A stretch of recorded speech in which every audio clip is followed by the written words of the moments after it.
De caractère ici. Yes, amen.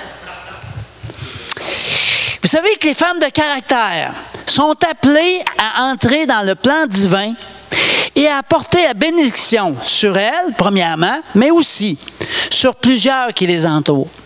Le Seigneur choisit des femmes de caractère. Amen.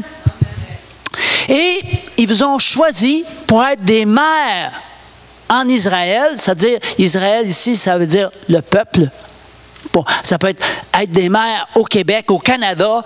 En Israël veut dire, dans le fond, dans le pays où est-ce qu'on est. Et vous êtes appelés à être des enseignantes, à enseigner les gens pour s'approcher de Dieu. À être aussi, à utiliser l'onction que Dieu met sur vous, entre autres l'onction prophétique. Moi, je sais que Rita a une onction d'enseignante prophétique, elle est prophète, c'est ce que je crois, pour propulser d'autres femmes dans le ministère. Ce matin, on va parler du livre de Ruth et ce partage-là que je vais faire avec vous ce matin m'a été inspiré à travers le voyage avec Rick et Nancy. À un moment donné, j'ai dit, bon Seigneur, c'est quoi que tu veux que j'amène? Et à ma grande surprise, j'ai découvert, c'était la Pentecôte lors du voyage, j'ai découvert que le livre de Ruth est lu à la Pentecôte. C'est vraiment un livre qui se passe pendant la moisson de l'orge, et c'est l'orge d'automne qu'on cueille au printemps, et c'est vraiment pendant la fête de Pentecôte. Fait que j'ai été vraiment, vraiment béni. Dieu a de la suite dans les idées. Amen. Ça fait que dans le livre de Ruth, d'abord, Ruth, c'est quelqu'un d'inspirant. Amen. C'est une femme qui est inspirante. C'est un des deux seuls livres qui est nommé par le nom d'une femme avec le livre d'Esther, Esther et Ruth. Donc, on y trouve une histoire, c'est une histoire d'amour. C'est une histoire qui est colorée. C'est une histoire, c'est comme un lever de soleil. C'est beau, c'est beau, c'est beau. Ça commence tranquillement. Tu sais, le soleil, quand il se couche, ça commence tranquillement. Puis là, tout à coup, cette semaine, je regardais comment le coucher de soleil évoluait. On était en auto, puis tu sais, de place en place qu'on allait, ça changeait. Il y a des variantes. C'est de toute beauté. Ça fait que, comme une source, ce livre-là, c'est un petit peu comme une source. Ça commence par un tout petit filet. Puis là, ça se transforme. Ça devient un ruisseau limpide. Puis ça termine sa course dans un lac. Un lac profond. Il y a beaucoup de profondeur dans le livre de Ruth. Et, je trouve que tout dans ce livre-là respire la grâce. Il n'y a pas de fausses notes. Et c'est une délicieuse histoire. Un oasis verdoyant dans le désert de l'histoire de l'humanité. Dans l'histoire d'Israël, mais je pense aussi dans l'histoire de l'humanité. Donc, c'est un livre prophétique. Pourquoi est-ce que c'est un livre prophétique? Il faut apprendre à utiliser le mot prophétique. C'est devenu quasiment, avec le temps, quelque chose que les gens ne voulaient pas se brûler. Parce que les personnes qui avaient cette onction-là n'étaient pas compris dans les églises et on les a rejetées, très souvent. Parce que l'onction prophétique, souvent, il y avait des révélations, puis c'était mal utilisé aussi peut-être par ces personnes-là, mais ils ont été mal encadrés. De ce fait, c'est un mot qu'aujourd'hui, on ne touche pas à ça, prophétique. On a peur de ça, mais ça ne fait pas peur. OK, puis on va voir comment est-ce que c'est un livre prophétique, le livre de Ruth, parce que ça annonce la venue de Jésus à travers Boaz. Qui connaît Boaz? Le Boaz de Ruth. Au fait, c'est le frère d'Abimelech qui était le mari de Naomi. Mais là, je vous ai perdu, mais c'est pas grave, on va vous retrouver. OK? Bon. Alors, qu'est-ce que vous savez du livre de Ruth? On va partir de même, on va essayer de bâtir un petit peu cette connaissance-là. Je ne vais pas lire le livre au complet, c'est quand même 4 chapitres, là. Qu'est-ce qu'on connaît du livre de Ruth? Oui, bon, premièrement, la belle-mère qui s'appelle Naomi, ils ont eu 2 garçons avec Abimelech. Qu'est-ce qu'ils ont fait?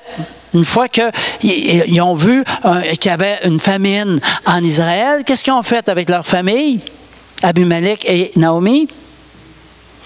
Ils ont déménagé, ils sont partis au pays de Moab, dans un pays qui n'est pas en Israël. Et là, qu'est-ce qui s'est passé? OK, mais pour devenir veuve, qu'est-ce qu'il fallait qu'il se passe? Abimelech est décédé, premièrement. OK. Après ça, qu'est-ce qui s'est passé avec les deux fils? Il y avait deux fils. Ils sont morts tous les deux. OK. Fait que là, c'est une histoire qui commence bizarre. OK? Il y a 3 morts, puis ils ne disent pas pourquoi, ni comment, qu'est-ce qui s'est passé exactement, mais ce n'est pas important dans l'histoire. OK? Et là, qu'est-ce que Naomi a fait? Pardon? Elle a décidé de rester avec sa belle-mère. Au fait, ça, c'est Ruth qui a décidé de rester avec sa belle-mère, Naomi. OK. Il y avait Orpa et Ruth, qui étaient les 2 belles filles de Abimelech qui est décédé et Naomi. Donc, Naomi a dit à ses brus, ben écoutez, là, moi je retourne dans mon pays parce que j'ai entendu dire qu'il y avait du pain maintenant en Israël. Au fait, c'était à Bethléem. Bethléem, qu'est-ce que ça veut dire? La maison du pain. Il y avait du pain en Israël. Et elle est native de Bethléem. Un autre élément prophétique. OK? On parle ici on va voir que Boaz, qui va arriver dans le décor tantôt, est une image de Jésus, est une préfiguration de Jésus. OK? Ça va? Vous me suivez toutes? OK. Donc, on a Abimelech qui est décédé, les 2 fils qui sont décédés, Naomi qui dit à ses brus, ben écoutez, retournez dans votre pays. Là, qu'est-ce qui se passe? Orpa, qu'est-ce qui se passe avec Orpa? Orpa, elle retourne, elle. Elle retourne dans son pays.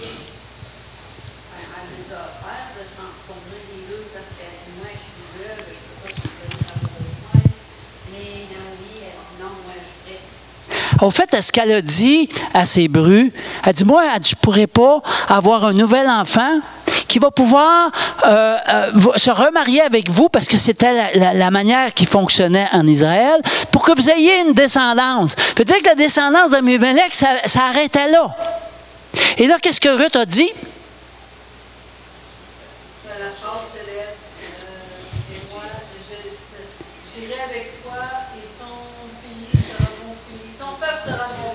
Amen.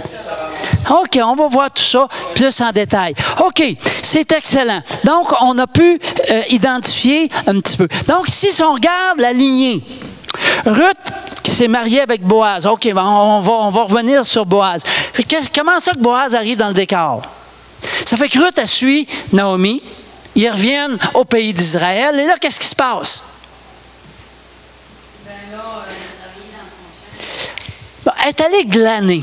Dans le temps d'Israël, quand on faisait la récolte de l'orge, il y a des femmes qui étaient plus pauvres qui pouvaient aller ramasser les épis qui tombaient à terre, qui n'étaient pas ramassés par les moissonneurs. Et elle demande à Naomi, est-ce que je peux aller glaner? Naomi a dit, ben oui, vas-y. Ça fait qu'elle se retrouve dans le champ de Boaz, qui est le frère d'Abimelech qui est décédé. Vous me suivez? Et là, on se met à glaner. Et là, mon beau Boaz y arrive. Puis il dit à son chef de moisson, il dit, c'est qui elle? La belle femme qui est là?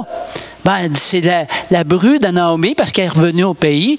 Fait que là, il va voir la belle Ruth. Puis là, il dit, Ruth, tu peux suivre tout le monde ici. Puis en plus de ça, quand tu as soif, tu viens boire avec mes servantes. Puis quand tu as faim, tu me le dis. Fait que là, finalement, il donne l'autorisation. En plus de ça. Bien averti ces gars de ne pas la harceler. C'est ça. Vous la laissez tranquille. Vous y touchez pas. Et ce qui est intéressant, c'est que, bon, à un moment donné, ils vont se marier. OK? Boaz va racheter le droit auprès de Ruth, en tout cas, peu importe. Et ils vont avoir un enfant qui s'appelle Obed. Obed va avoir Jesse. Jesse, c'est dans la lignée de David. Et on sait que la lignée de David donne qui? Alors, cette femme-là, qui est une Moabite, qui est une étrangère, se retrouve dans la lignée de Jésus, n'est-ce pas prophétique? Et on va voir comment Boaz est une préfiguration de Jésus. Ça va jusque-là? Amen. Alléluia. Ici, Elimelech veut dire Dieu le roi. Et Naomi veut dire mes délices. Amen. Ça fait que, alléluia. Donc, après le décès d'Elimelech, ses deux fils meurent. En apparence, la race d'Elimelech, c'est fini. Et là, vraiment, Naomi tombe dans l'amertume. Elle est vraiment amère. Et là, elle demande de changer de nom pour s'appeler Mara, qui veut dire amère. Mara. C'est quand même quelque chose. Ce matin, penses-tu des temps difficiles, des moments difficiles? Tu sais que le Seigneur ne t'a pas oublié. Il peut transformer n'importe quelle épreuve en bénédiction. Bon, je vais vous raconter une petite histoire, là. Je ne savais pas qui était pour être là ce matin. Vous savez tous que j'ai un travail, je suis agent commercial. Et puis, l'année passée, hein, j'ai une compagnie qui était vraiment en croissance, ça allait bien mon affaire, plus que j'avançais, je vendais, qui m'a dit, ben écoute, là, dans quelques mois, d'ici 6 mois, on ne veut plus faire affaire avec toi. C'est qu'ils ont engagé un gars qui parlait français. Ça fait qu'ils ont décidé que moi, tout le travail que j'avais monté comme business, là, moi, ça finissait là. Ça fait que, bon, ben, écoute, qu'est-ce qu'on fasse? Ils m'ont donné un 6 mois pour prouver que j'étais capable. Fait que j'ai encore fait tout mon effort à mettre de l'énergie pour cette compagnie-là, qui au bout de 6 mois, malgré que j'avais triplé, quadruplé le chiffre d'affaires dans le secteur qu'ils voulaient que je développe, c'était décidé de toute façon d'avance. Je m'en doutais. Fait que là, ben écoute, tu te dis, ben écoute donc, Seigneur, ça me fait de la peine. J'ai travaillé fort pour développer cette compagnie-là qui était presque à zéro quand j'ai commencé. En fait, c'était tous des clients que je développais. Là. Je partais à zéro. Ça fait que, ben, j'ai dit, écoute donc, Seigneur, c'est ta business. Moi, là, je ne fais que faire ce que tu me demandes de faire. Ça fait que, pas longtemps après, j'ai découvert qu'il y avait certains produits qui prenaient dans une compagnie et si je passais directement avec cette compagnie-là, je pouvais vendre la moitié du prix, ces produits-là, et avoir le double de commission. Me suivez-vous? Amen. Autre chose. J'ai aussi, pour les pesticides, fait des démarches, parce que là, j'ai dit, il faudrait bien que je remplace ça, parce que les gens continuaient à m'appeler. Jean-Yves, as-tu encore tel insecticide, tel fongicide? Je disais, ben là, pour le moment, ça ne marche pas, je n'ai pas personne. Fait que là, j'ai dit, ben là, il faudrait bien que je me trouve quelqu'un. Fait que je fais des démarches. Puis là, je trouve une compagnie qui est à Leamington, en Ontario. Leamington, là, c'est, on pourrait dire, l'endroit où il y a le plus de cerfs au Canada. C'est des cerfs, là, mais à perte de vue. Des milliers de cerfs. Et il y a une compagnie, là, en plein milieu, qui sert toutes ces cerfs-là. Et cette compagnie-là n'avait pas de représentant au Canada, au Québec. Ça fait que moi, je m'en vais vers eux autres, puis je leur demande. Et là, tout dernièrement, c'est le petit élément important, c'est au fait, mardi passé, que je suis allé à Saint-Hyacinthe, c'est mardi? Je ne me rappelle plus quel jour. En tout cas, cette semaine, je suis allé à Saint-Hyacinthe pour une autre compagnie que je suis en train de faire des choses. Et là, j'ai rencontré le conseiller au niveau des serres du Québec. Les serres sont difficiles. Les serres de tomates et de concombres, comment je pourrais dire donc? Ils ne veulent pas changer de fournisseur. Et ce conseiller-là, c'est lui qui leur dit où acheter leurs affaires. Puis j'étais assis à côté de lui. Puis après la réunion, je me mets à jaser avec. Hey, j'ai dit à cette heure, je représente Son Parlo Grower Supply. C'est comme ça qu'il s'appelle. Hein? Il dit, c'est vrai? Je dis, oui, oui. Hein? Ben, il dit, ma gang, il dit, je cherche justement d'avoir des meilleurs prix. C'est eux autres qui ont les meilleurs prix. Puis là, ben, ils ne sont pas capables de parler anglais. Fait qu'il n'y avait pas personne. Il dit, toi, tu fais affaire avec eux autres? Je dis, oui. Il dit, envoie-moi 150 cartes d'affaires. Et je vais en donner à chaque. Ça veut dire j'ai peut-être 150 nouveaux clients. Alors, Dieu a cette capacité-là de prendre une situation. si tu persévères, parce que si je n'avais pas persévéré, je ne verrais pas ça. Persévérer, pas n'importe comment, avec la bonne attitude. Tu persévères avec la bonne attitude, il vire ça de bord, puis là, tu fais un bouquet là, extraordinaire. Amen. Est-ce qu'on donne une bonne acclamation à notre Dieu? Alléluia.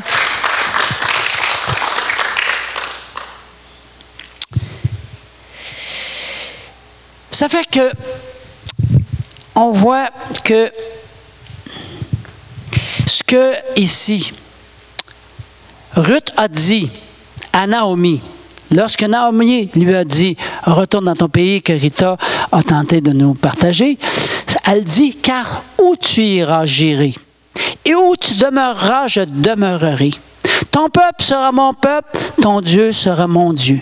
Là où tu mourras, je mourrai, et j'y serai enterré. Ainsi me fasse l'Éternel, et ainsi il y ajoute, si la mort seule ne me sépare de toi. » Fait que là, il faut comprendre que c'est une Moabite, OK, qui suit une femme qui vient d'un autre pays, qui a d'autres coutumes, et surtout qui a un autre Dieu. Elle, les dieux en Moab, c'était complètement différent. Et quand Naomi a dit à Orpa et à Ruth de retourner, elle a dit « Retournez vers vos dieux ». Et voici ce que Ruth répond. Alors ici, on peut voir quelque chose. Qu'est-ce qu'on peut voir à travers sa réponse? Qu'est-ce qu'on peut... Oui, premièrement, elle a fait un choix. Tu dis quoi? Oui. Vraiment, elle aime Naomi et elle lui fait confiance. Et Naomi, ici, pourrait être le type d'un chrétien qui parle à quelqu'un qui est dans un, entre guillemets, un autre pays, une autre religion, une autre manière de penser, ou athée, ou quoi que ce soit. Voyez-vous? Et ici, Ruth, elle accepte entièrement ce qui lui est présenté du Dieu d'Israël. Amen. Elle ne lui présente pas une religion, elle lui présente un Dieu. Amen. Moi, ça me touche, ça, cette réponse-là. Alors, c'est ça. Orpa, elle, elle salue. Ici, on voit Bethléem. Hein? Je vous ai dit la maison du pain. Alors, c'est vraiment intéressant de voir comment tout ça est très prophétique. Ici, c'est justement notre ami Boaz qui demande à son chef de moisson, mais c'est qui cette femme-là? Amen. Ça fait qu'ici, on a un exemple de foi, de pleine résolution, de décision. C'est vraiment intéressant. Elles entrent ensemble à Bethléem au début de la moisson. Au début de la moisson des orges, arrivant sur le lieu de la bénédiction. Vous savez que le lieu de la bénédiction est vraiment dans le pays de Dieu, dans sa présence, quand tu cherches de tout ton cœur le Dieu, tu vas rentrer dans ton pays de bénédiction, comme tu disais ce matin, France. On s'installe en dessous de la bénédiction. Si tu commences à faire à ta tête, des fois, tu vas te placer à côté. Amen. Au moment même, elle arrive donc dans ce pays de bénédiction-là, au moment même où la moisson de l'orge bat son plein. C'est là qu'elles vont trouver Boaz. Donc, du désert de la mort est sortie une source rafraîchissante qui n'attendait pour se montrer que le moment où tout espoir humain était perdu. Je peux vous dire une affaire. Moi, là, quand Cam m'a dit que ça finissait là, je ne voyais pas comment Dieu pouvait me bénir. Pour moi, là, je trouvais ça écœurant. J'avais juste envie de sauter dessus et de l'étriper. On peut couper ça, là. Ça, c'est notre instinct, notre chair qui a envie de faire ça. Évidemment, j'ai mis un mort à cette chair-là, puis j'ai dit « Wow, bec! » Pas de même que je vais réagir, je vais faire confiance à Dieu. Mais tu sais, ça te demande à te parler, là. Tu te parles d'en face, pas mal. Amen. C'est vrai, hein? C'est comme ça. Alors, le pays de Boaz, ou en tout cas le champ de Boaz, offre de la nourriture extraordinaire. Et là, Ruth demande à Boaz, « Mais pourquoi tu me donnes une faveur comme ça? » Et voici ce que Boaz lui répond. « Tout ce que tu as fait pour ta belle-mère, après la mort de ton mari, m'a été rapporté. Et comment tu as quitté ton père, ta mère, et le pays de ta naissance, que tu es venu vers un peuple que tu ne connaissais pas auparavant. » C'est ce qu'on a fait quand on a abandonné peut-être notre manière de penser d'autrefois. Quand on a décidé de demander pardon de tout notre cœur au Seigneur et de demander à Dieu de venir régner sur notre vie, d'être notre Seigneur. C'est ça qu'on a fait, ni plus ni moins. Et ici, Boaz reconnaît ce que Ruth a fait pour sa belle-mère. Amen. C'est vraiment extraordinaire. Quelle faveur pour cette femme-là qui vivait dans la pauvreté, là. Je vais vous dire, elle vivait vraiment dans la pauvreté. Quelle faveur pour cette étrangère. Elle mangea et fut rassasiée et en laissa le reste. Ça vous rappelle-tu une histoire, ça? Ah, la multiplication des pains. Encore une fois, un élément prophétique ici. Ce qui est intéressant avec Boaz, c'est qu'au début, il l'a laissé glaner. Un peu plus loin, il lui a dit, « Ben, viens manger à ma table. Viens boire, puis viens manger à ma table. » Un peu plus tard, il l'a laissé partir avec un manteau plein de fromage, de grains, dans le fond, pour, dans le fond, Naomi aussi. Et ça finit par que lui, il décide de la marier et qu'elle devienne propriétaire de tout ce qui appartenait à Boaz. Donc, le parallèle qu'on fait avec Jésus. Jésus, au début, il nous invite. Il nous permet de glaner. Mais si tu as vraiment faim de lui, bien là, il va t'inviter à sa table. Mais là, plus que ça, on a vu qu'un petit peu plus tard, que ce que Naomi a suggéré à Ruth de faire, elle lui a dit, va sur l'herbe, parce que ce soir, il va battre les orges et va te coucher à ses pieds. Lève la couverture, puis va te coucher à ses pieds. Pas coucher avec, là. Attendez-moi, là. Comprenons-nous. Bien, coucher à ses pieds. Et lorsque Boaz s'est réveillé, il l'a vu à ses pieds, mais il dit, qu'est-ce que tu veux? Qui es-tu? Qu'est-ce que tu veux que je te fasse? Là, il a fini par la reconnaître. Et là, elle est partie avec un manteau de grains. Et surtout, là, mon ami Boaz, lui, il ne pouvait plus dormir, il ne pouvait plus rien faire d'autre que de chercher. Parce qu'elle lui a demandé, elle dit, moi, dans nos mots à nous, j'espérerais que tu me maries. Comme ça, je sortirais de la misère, ni plus ni moins. Et là, lui, il y avait rien qu'une pensée en tête, je vous le garantis. Hein, vous rappelez-vous, quand on a rencontré notre conjoint, notre conjointe, hein, puis qu'on n'en dormait pas, hein, ça fait longtemps des fois, mais... Amen. Hallelujah.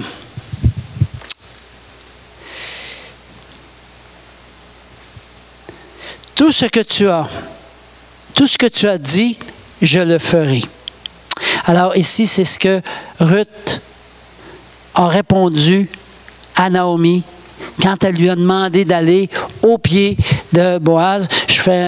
J'avance un petit peu. Oui, couché à ses pieds, reconnaissant ses droits sur nous, nous attendons, nous, paisiblement à sa parole pendant les heures de la nuit. Alors ici, encore une fois, Boaz. Ruth qui vient à ses pieds. Le Seigneur veut qu'on vienne à ses pieds. Il veut qu'on reconnaisse notre besoin de lui.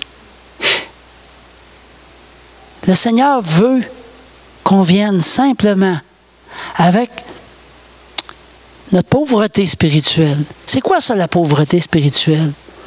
c'est de reconnaître qu'on a besoin de Dieu. C'est pas d'être pauvre, comme on nous a enseigné dans la religion. Ça n'a rien à voir. La pauvreté spirituelle, c'est de reconnaître qu'on aime le Seigneur puis qu'on a besoin de lui. C'est ça, la vraie pauvreté spirituelle. Parce que le Seigneur, toutes ses faveurs sont pour nous. Toutes ses bénédictions sont pour nous. Il ne veut certainement pas qu'on vive pauvre. Il y a tellement d'enfants qui ont besoin en Afrique. Les enfants de Caleb ont besoin. Moi, je crois vraiment qu'on est appelé à prospérer. Mais on va prospérer à la condition qu'on vive la pauvreté spirituelle. Plus qu'on va s'approcher de lui, plus qu'on va aller à ses pieds, plus qu'on va avoir soif de lui. Amen. Amen. C'est bon, hein? C'est bon tout le parallèle. Écoutez, là, ça a été vécu des milliers d'années avant Jésus. C'est incroyable. Moi, ça me touche vraiment. Quoique dans 1 Jean 3, 21 et 22, quoi que nous demandions, nous le recevons de lui. Parce que nous gardons ses commandements et que nous pratiquons les choses qui sont agréables devant lui. C'est clair, là. OK? Amen? C'est vrai qu'on a chacun nos préoccupations pour le travail. Mais ça ne devrait pas nous empêcher d'aller pour prier pour quelqu'un, d'aller annoncer le salut à quelqu'un d'autre. Amen? Des fois, ça ne nous tente pas. Ça m'est arrivé cette semaine, je suis passé tout droit. Puis j'ai mis ça sur le dos de Rita. Je disais, t'aurais dû venir avec moi. Ah oui, ça nous arrive toutes. Mais apprenons. Commençons pas à nous écraser nous-mêmes. C'est pas ça qui est le but. Amen. Alors ici, quand Ruth revenait à la maison, c'était pas pour raconter ce qu'elle avait fait chez Boaz, mais c'était pour raconter combien Boaz avait été bon envers elle. C'est pour ça la louange. C'est pour ça qu'on fait des témoignages. C'est pour raconter comment Dieu a été bon envers nous. C'est pour ça que Lisette nous a témoigné ce matin. Amen. C'est pour ça qu'on témoigne. Ça, c'est vraiment une clé importante. Donc, comme je disais tantôt, Boaz ne se donna point de repos qu'il n'ait terminé cette affaire aujourd'hui. Lui, là, il avait rien que ça dans la tête. La belle Ruth. OK? Ça l'avait touché. Et c'était la volonté de Dieu. Amen. Et Ruth, elle n'avait que de penser pour son Boaz. À Valleyfield, quand on est revenu d'Afrique, on est allé dans l'église de Valleyfield pendant un certain temps. Puis il y avait un petit couple qui aujourd'hui est marié, qui avait fait cette pièce de théâtre-là de Boaz. Et puis, et le mari jouait le rôle de Boaz et la fille qui s'est mariée avec lui jouait le rôle de Ruth. En tout cas, c'était... Mais on ne l'a pas vu, hein? Je pense qu'on est arrivé juste après qu'il ait fait cette pièce de théâtre-là. Moi, je me rappelle Yves et Manon. Amen. Écoute, c'est quelque chose d'intéressant à faire, certainement. Là. Et bien sûr, l'Éternel lui donna de concevoir. Et on sait qu'est-ce qui s'est passé par la suite. Obed a eu un fils, Jesse, qui, lui, a eu David. Et dans la lignée de David, on a Jésus. C'est pas merveilleux, ça? Amen. Alléluia! Je sais même plus où je suis rendu. Amen. Alléluia. Oui. Bon. Alors, il y a 4 enseignements. Je termine pas mal là-dessus. J'ai quelques petites affaires encore, mais il y a 4 choses qu'on peut retenir. Premièrement, il faut aller de l'avant et résister et persévérer face à l'amertume du malheur. Quand on vit un malheur, là, c'est difficile de ne pas tomber dans l'amertume parce que c'est un sentiment. Mais il ne faut pas que cette amertume-là dure. Comprends-tu, là? Tu la mets au pied de la croix et tu dis, Seigneur, toi, là, tu as la capacité de virer ça, comme il a fait pour moi, à plusieurs reprises. Je vous ai donné un exemple, mais pour moi, là, c'est arrivé très, très souvent. Donc, le livre de Ruth insiste sur le fait qu'il est inutile comme tant à le faire Noémie, de laisser la peine et le désespoir gagner notre cœur lorsqu'on est confronté au malheur. Ainsi, Ruth prend le risque d'un avenir incertain. Elle, là, elle plonge carrément dans l'inconnu. C'est comme si elle plonge dans une falaise en voyant aucun pont devant elle. Parce qu'elle ne sait pas qu'est-ce qui l'attend. Mais elle plonge. Je pense qu'elle avait déjà été touchée par le Dieu de Naomi. Amen. Quand on est touché par ce Dieu-là, on peut faire des pas de foi. Et par le même, va ouvrir la voie à une nouvelle fécondité. Amen. Une nouvelle lignée, si on peut dire. Ça permet à Dieu d'intervenir de façon surnaturelle quand on se confie en lui. Amen. Donc, premièrement, il faut aller de l'avant, résister et persévérer face au malheur. Deuxièmement, faire confiance à notre leader qui nous aime et va finir par attirer la faveur sur nous.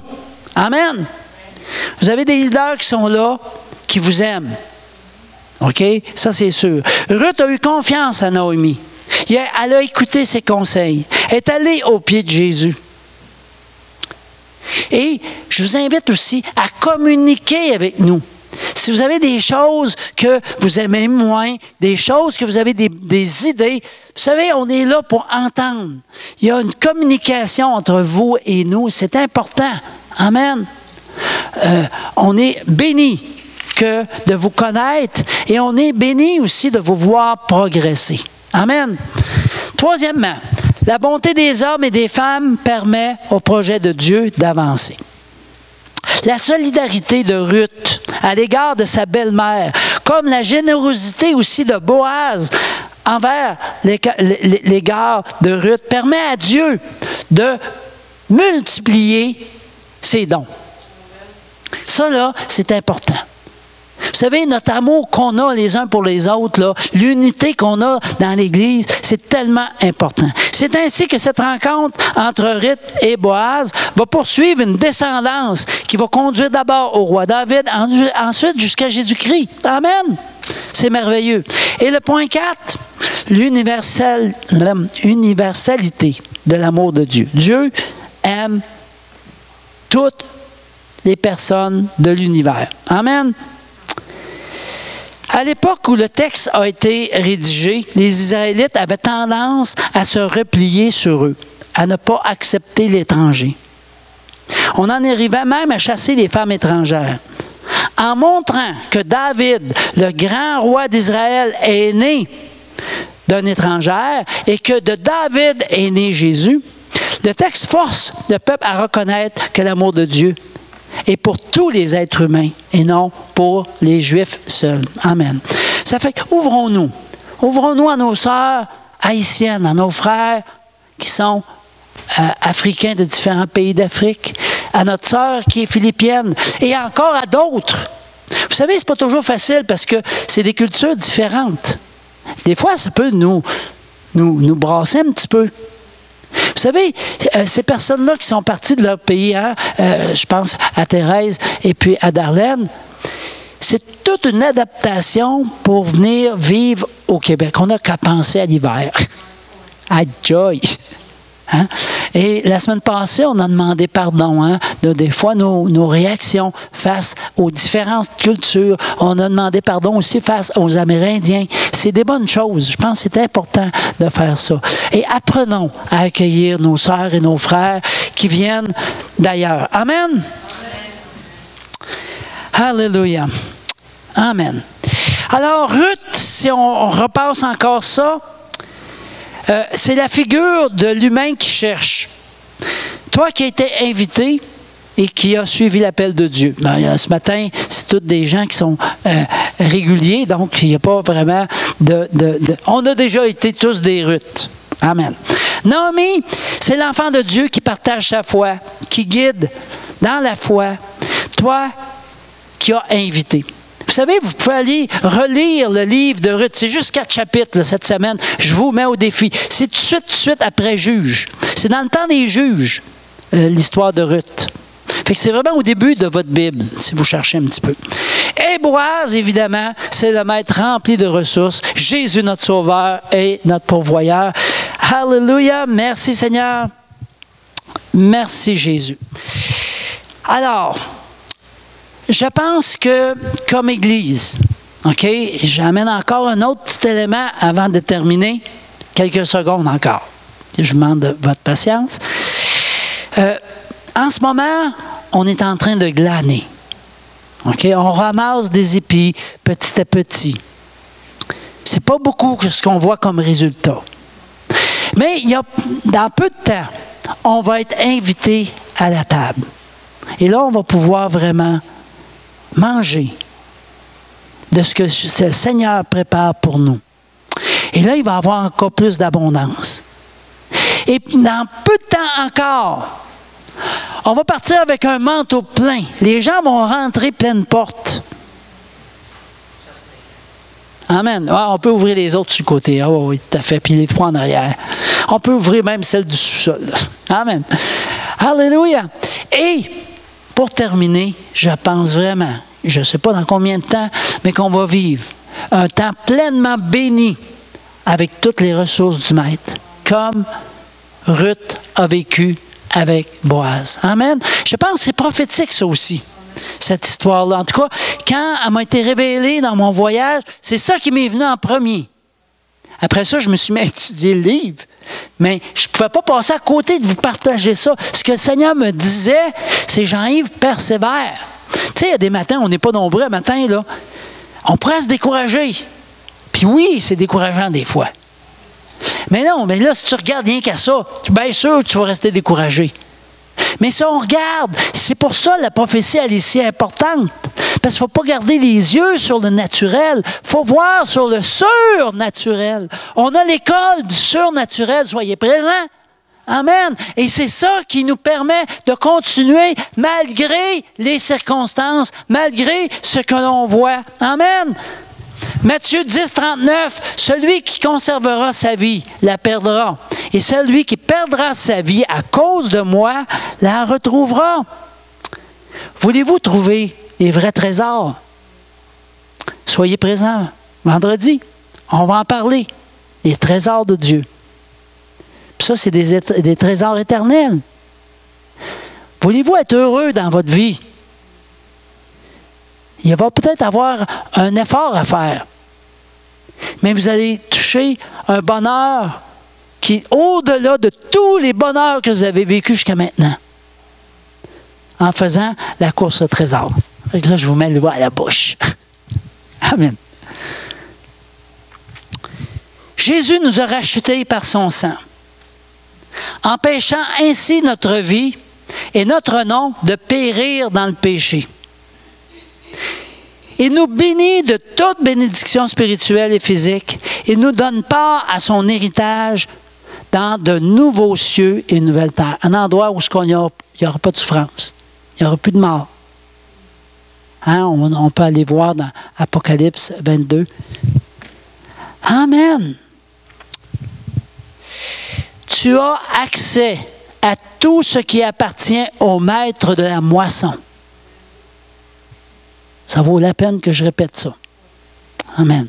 Et là, catchez. Attrapez-les au passage. Mettez-vous en dessous de la bénédiction. Tu as accès à tout ce qui appartient au maître de la moisson. On fait partie de la famille de Dieu. Amen. Alléluia. On peut se lever.